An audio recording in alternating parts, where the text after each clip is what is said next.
Hey, so I have a bit of story time for this one because how I got into music is a little bit different because this was the way I used to make music for the longest time. It's a little piece of software called LSDJ that is a little tracker that runs on your Game Boy, and I had a lot of fun making music with this thing. But I felt it came from necessity because I didn't have the resources or space to set something like this up for one, but it was that time component. Really, I used to use this on the bus going to and from work, and that's where I made a majority of my sounds. And I did enjoy it. It was a lot of fun for me, but when you make, you can make any genre on here, but it's definitely got that chiptune flavor. So I was looking for a device that would be a lot more fuller, but take that mindset of I don't have much time. I just want something I can turn on and get straight into making music. And you probably know this channel because I got the Polyend Tracker OG, so they're big unit, and it was such a wonderful device to be able to try a whole bunch of different genres. It's definitely got that tracker workflow for me, so it's a big plus, and I really enjoyed it, and I've supported quite a lot on this channel. But it is kind of portable, but I still want that sort of handheld feel. So when it comes to the point of this video and probably the thumbnail, I have the Polyend Tracker Mini with me right now, and I've had it for a while, and I've wanted to do this sort of talk through to explain what it is, how it works, and just all those little things that I found really useful, taking the mindset of what I had from originally and being able to get that time in with the Polyend Tracker. Now, disclaimer, Polyend did send me this unit here, and I'm very appreciative, and they have no say over what's been said in this video.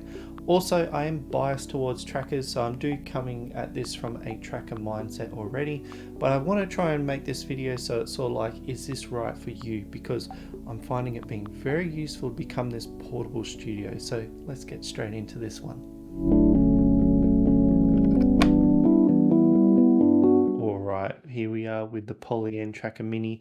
And just before I turn it on and talk about what's on the inside, I just want to spend a bit of time around what it is, because with Mini in the name, it's really portable, because as we can see to the original Polyend Tracker, it's quite a lot smaller. So there's a bit of change to how things work and how you interface with it. But the first thing is the buttons themselves. They have a very membrane tactile feel. So if you're ever used to anything like a game controller, it has that sort of button feel that you would feel with the typical controller layout. And with this one, it does have a very similar plastic, because the whole outside, it has this soft plastic feel, and it's very nice to the touch. And just a few other things on top, we have the power, the SD card, and we have the power button, as well as on the bottom. That's how we interface. So we've got line in, line out, MIDI in, and MIDI out. Alright, so enough about the outside. What about the inside? And as you can see, if I turn it on, there's no cables attached, because it's got a little battery in here that allows us to power it on wherever we want. So I've really enjoyed that about this. I did try to stress test it to see how much battery power we get, and I've been using it over lunch breaks and doing some stuff at night, really outside of work, and I did have to charge it about a week and a half of using it pretty constantly. So I find that really useful, and really we just use a normal USB-C cable, plug it in the top, and then it will charge. And we can see where our battery is at the top. So I'm just going to attach some sound so we can actually hear what this thing does. And yeah, I've just got a song loaded up. So if I just go to the original pattern, there we go. A little bit of a chippy dippy tune, but really, if you are familiar with the Polyend Tracker, it has been upgraded to 1.7. So it's gone through a lot of updates, but 1.7 is pretty much similar to 1.0 on the Tracker Mini, minus a few of the interface things. But yeah, so all your tracker knowledge will transfer over. But if you're not familiar with trackers and you're interested in the Polyend Tracker Mini, the way trackers work is it's all like this grid-based interface where the notes or the tracks will cascade down. So you can sort of tell E2, so it's playing the E note, and you have 1, and that's telling me that it's playing the first instrument. So right now, that by itself is just the drum track. So play it by itself, you're sort of getting that sense of what trackers can do, because we do have 8 channels. So if I just do that, we have 8 notes of information. So you can see we have like different tracks and we can play different sounds. And it's like, oh, it's like, is that 8-note polyphony? Well, we can do some tricky things where we can flip samples or instruments inside of a track so we can get 8 sounds at once. And that's where trackers have a lot of power. So that's just a brief overview. Now, when this was first announced, I did have some like discussion points I wanted to talk about, really focusing on like this button grid here, because like I've come from a background in chiptune, and really when I jumped over to the Polyend Tracker, it was like this button grid that we could play our notes and the jog wheel to be able to manipulate and control the interface. So that was really one thing I wanted to make sure that would work really well with the Polyend Tracker. So what they've done is they've got, I'll just get out of that mode. They've built a D-pad so we can navigate around, but they've also got these plus and minus buttons. So it's like a little plus, big plus, little minus, big minus. So in certain contexts, like they can work interchangeably, like I can move up and down like this, but in this mode, I can move up and down like that. But say I wanted to record something, I can move around by using the arrow points, but then the plus and minus allows me to change the note, and depending on the type, so sometimes it's like a unit of 12, so an octave jump, or sometimes it's a decimal, so in certain menus.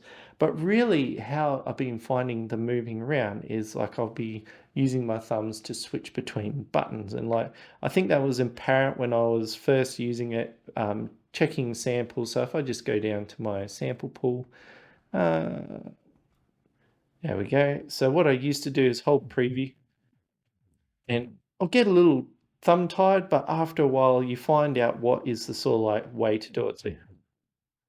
So you can make like big jumps to get to the bottom, and just makes it really quick to navigate around while you're holding other buttons. Because other platforms like LSDJ, you do have that sort of D-pad and AB, or on the MA. It's like very contextual to how you manipulate it, but I found this sort of layout with the two sort of directionals, plus and minus, and the D-pads being really cool to work with. Now, another thing that I really enjoyed about the tracker, like with the original one, we had some buttons that could take us directly to a menu option. And when you shrink something down, it's sort of like a compromise. And the way I saw in the original video was they hold the menu button, then you can navigate around to where you wanted to go and change up the sound. I did have some concerns, but then the function buttons sort of come into play, which makes it really quick to navigate around. So what the function buttons do allows us to navigate around these menus or wherever we want to go, because we can actually go into the menus and change them up. But it's like I left them on the default because I think it's always nice to see what the vanilla version feels like. But it's like if I want to go into the pattern mode, I can hit 1, but I can also hit shift 1, and that will take me into the song mode. So we actually have 8 function keys that we can work with, and it just allows us to quickly navigate around to the different menus relatively quickly. And I found that really useful, especially when I'm doing work where I'm bouncing between, like, say, editing the instrument. I can do that, come into here, and then go back to the song mode, come back.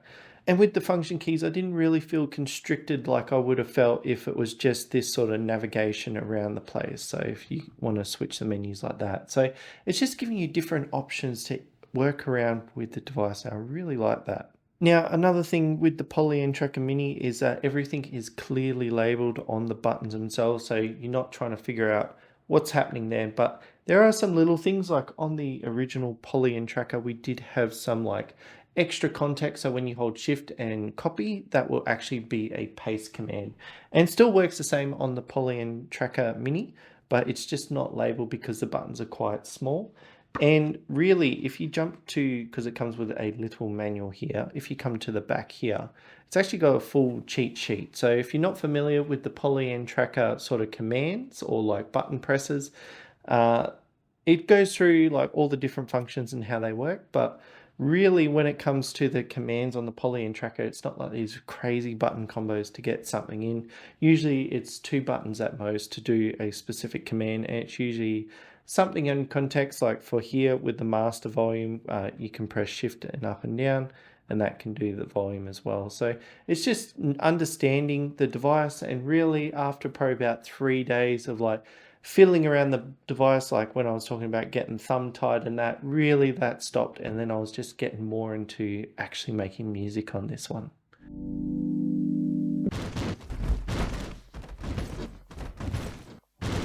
So with the Polyend Tracker, it is a sampler at heart, and it uses samples from the SD card, or we can actually record them into the device via the line in. But what makes the Polyend Tracker Mini special is it's got this little tiny microphone here. And you're listening to it right now. So I'll do a bit of a demo later where the gain's turned down so I'm not speaking out of camera. So this is just another example showing me talking past the microphone at a lot lower gain, and it still sounds really nice. So it's a good little microphone in this thing.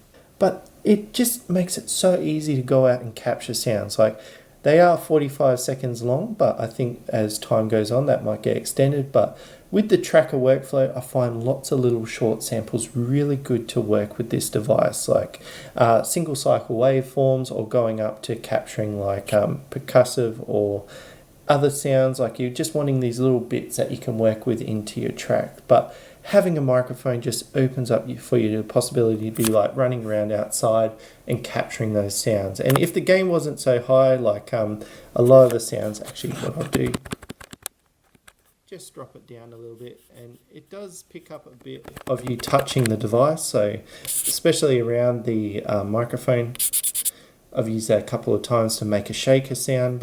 Alright, we're back with the main microphone, because what happens when we capture our sound? We actually get two places where it can go. We can actually save it into sample memory, so this is going to put it in the SD card, or we can load it as an instrument. And as you can see on this side here, we have a sample memory, because what it does is it pulls all the samples onto the device so you can play it around with them in real time. But the Polyend Tracker has a lot of memory storage. So for one, it can do stereo samples, so we can have two channels going at once. And we have about 6 minutes of that. So if you're dealing with mono samples, we're going to have 12 minutes of sample memory. You can also do lower quality, so you can get even more sample memory, and it just feels like a lot. Because really, I usually on the original Polyend Tracker hit about 10 to 20% with the types of tunes I make. This one I was being a little bit more ambitious because I was playing with wavetables, but yeah, we have a lot of room for sample memory here. And like I was saying with the way that we manipulate our samples before, we can do single cycle waveforms and that.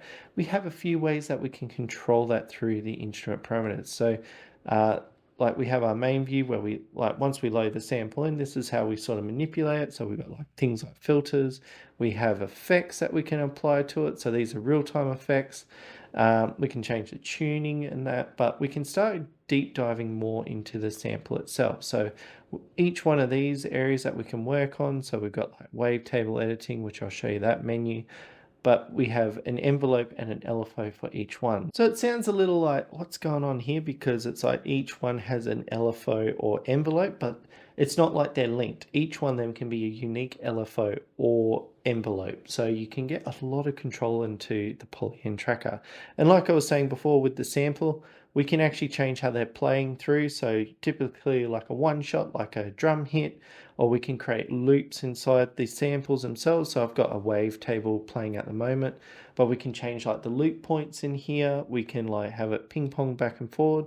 We can do slices. So if you like playing with break beats or making like aim and breaks and that, you can use it to slice it up. That'd be better with the beat slice. But yeah, we got wavetables where we can actually go through and change the position. So we can scrub through and see what's going on. And really, this is just opportunity to start really playing with the device itself. We also have granular synth as well. Now we can further manipulate the sound through some destructive effects. So if we go to the sample editor, we can actually come in here and we got a whole bunch of different effects that we can apply to our sample. So we actually have a lot of control, and adding that microphone, we can pass it through. So it's just a single device that we're taking around, capturing our samples, manipulating them, creating really cool instruments, and then playing them through the tracker workflow. So Pro showing off that you could be the next field recording artist with this thing. How portable is it? And really, the device itself, I went and weighed it. It's about 330 grams, and in Australia, so it's about 0.7 pounds, I think it is, how do you say it? But yeah, it is a very, very light machine. It's definitely lighter than my Game Boys, like my original DMG that I take live, is a very light unit. And really what Polyend gives you inside when you purchase the device, I've got the box, which I'll do a bit of a showcase of, they actually give you a case with it as well. So you're fully protected taking this around. And like with the Polyend tracker cases, they do sit snugly inside. So no time have I opened it and like did that, has the device fallen out.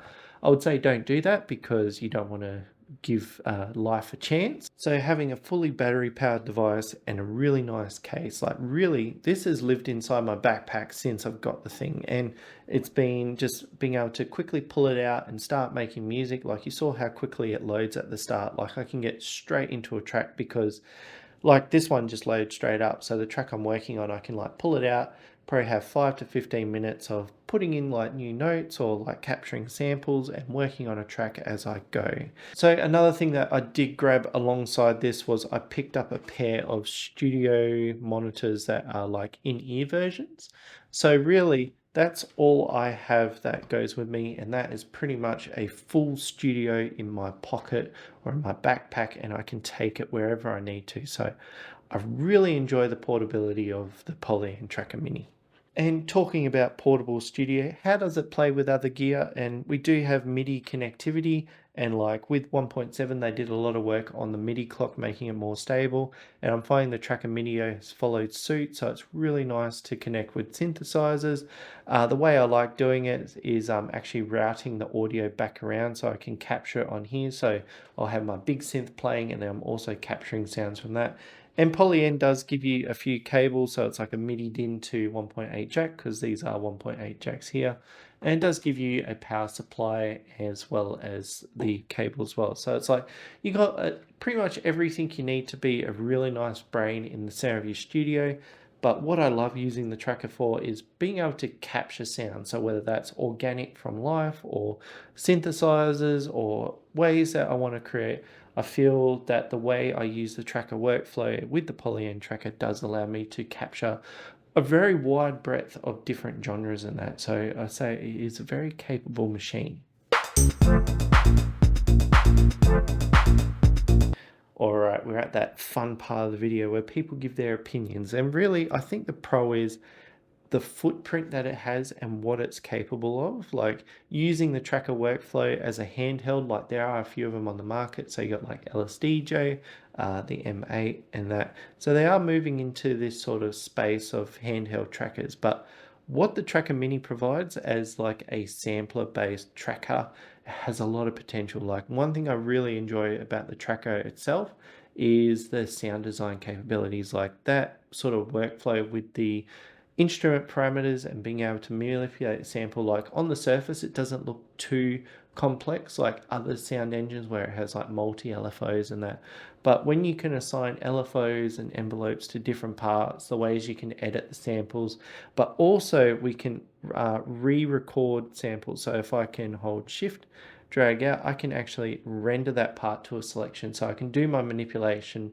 render that to a sample, and then further process it. Like it's so capable of doing really nice sound design things. So that's one thing I do enjoy about the Polyend tracker, as well as the Tracker Mini, because like with that microphone, it does really help out. At first, when I was using the D-pad and this, like I was saying, I was getting thumb tied, but I really do enjoy that they didn't just follow like a sort of up, down, left, right, A, B, start, select sort of interface, because I feel the Polyend tracker would, it'll take a long time to navigate around. Like we do have different ways that we can access different menus and that. We do have our function keys, but just being able to like press the function that you need. They did bring everything down into a smaller footprint, so you can't have that sort of one-to-one button functionality, but I think they did a good job of compromising the button interface and bringing it together. So with the Polyend Tracker Mini, and probably trackers in general, is how efficient you can get with making music. Like the idea to actually getting it plotted in can be really quick once you understand how all the functions work in that. Like say I wanted to put in a new drum line, like I could quickly go up here. I know that's going to play the kick for me. And what I could do something like a Euclidean fill because I know it's going to be like 4 on the floor and plot it in that way. But I also got things like step jump. So when it's those sort of like repetitive patterns, you can go through and actually make some really quick changes like that. So pretty much that's how I usually plot in my kick. So yeah, it's something that I really enjoy about trackers in general, but I think the Polyend trackers captured that really well. So we talked about the good, now it's a little bit on the side, but really I feel this is a little bit more nitpicky because like this plastic does feel really nice to touch, but like it does attract fingerprints, and I think any synthesizer does, but this plastic really loves fingerprints. So that's just one thing to keep in mind. And the other part was when I first opened it and first saw the design, which was more from a beginner standpoint and not understanding the functions, is like one-to-one print of like what going on. So like holding shift and copy, like paste. Would there be a way to show that to new users? Like we do have things where we can hold the button to see what it does. But it's like we do have like printing on the actual case itself. Could there be a thing for new people? But really I find that nitpicking, and like it does come with a really nice introduction to the Polyend Tracker Mini. So definitely read that as you go. But yeah, that was just the two little things that I was sort of meh about. So, is this right for you? And really, it comes down to what you're looking for. Because if you're looking for the stereo samples, something that's portable, a really nice engine that you can manipulate sounds and create whatever style genre you want, this is definitely up your alley. And like, there's a few different things, but if you're confined on space as well, like the tracker itself has become like a daily carry for me. So it's been really like nice to have something like that where I could walk around, capture ideas when I'm very time poor for doing certain things, especially during the day. So I can get tracks out through my lunch breaks and try that sort of stuff. So I really reckon if you're looking at trackers or you're looking at getting a hardware sequencer for your machines that has that sampler capability, this would definitely do the job very well for you. So if I summarize this video, I really do enjoy the Tracker Mini. I feel this would be really useful for someone that's just starting out looking into trackers, or they want some sort of hardware handheld that they can take around with them. It really does capture how I used to come into making music, and I really do enjoy that interface as well. Like the way I've been using it and being able to quickly get song ideas down as well as capture sounds. Like I've got a whole bunch of these sounds already loaded onto the Tracker Mini. I do have an oscillator pack that works with the Tracker Mini and the OG tracker as well. So you can get some sort of synthesizer stuff going on this thing. And it's just being able to capture my entire studio and put it in my backpack. And when I say everyday carry, it has lived in there all the time. Pretty much this is the way I enjoy making music and keeping it with me, and being able to play live as well. Like I can take a raw sample and process it to the point that I have a track and get it out there. So I really do enjoy the Polyend Tracker Mini, and if you think this video is going to help yourself out or help anyone else out, definitely give it a thumbs up. It does help the algorithm point it to other people, as well as if you have any comments or queries that I didn't really cover in this video, please feel free to leave them down below. I do try and type out and then have conversations and test things to see how they work from certain requests. So if you got any of them, definitely leave them down below. And if you're looking at how this thing works, I did create a video talking about some computer-based trackers that you can try out, so I'll leave a video there. And after all that, if you're interested in some content based around like tutorials and that, I have done a variety of tutorials here, so if you want to stick around on this channel, I look forward to seeing you next time.